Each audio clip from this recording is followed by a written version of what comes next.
Hello mga ka-specs! Here's a tutorial on how to install DITO Prepaid eSIM on Android and iPhone.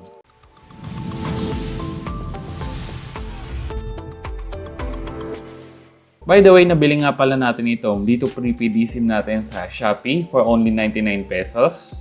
And meron na siyang kasamang Level Up 99 promo. So aside sa Lazada and Shopee, pwede rin kayong bumili ng DITO Prepaid eSIM directly dito sa app nila. So to install dito sa Android phone natin, click lang natin Settings, click Mobile Network, SIM Management, and click Add eSIM. Then click Set up an eSIM. Then i-scan natin yung QR code dito.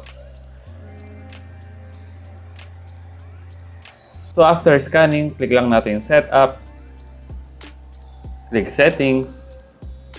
Then need natin i-enable yung DITO eSIM natin. So click lang natin ito and click Enable.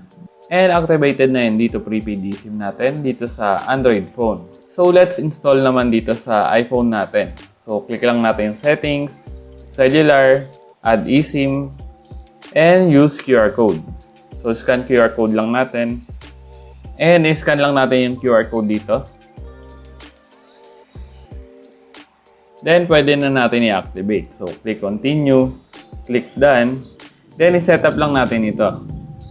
And installed na dito sa iPhone natin. So, that's it for our tutorial on how to install DITO Prepaid eSIM on our iPhone and Android. Thanks for watching!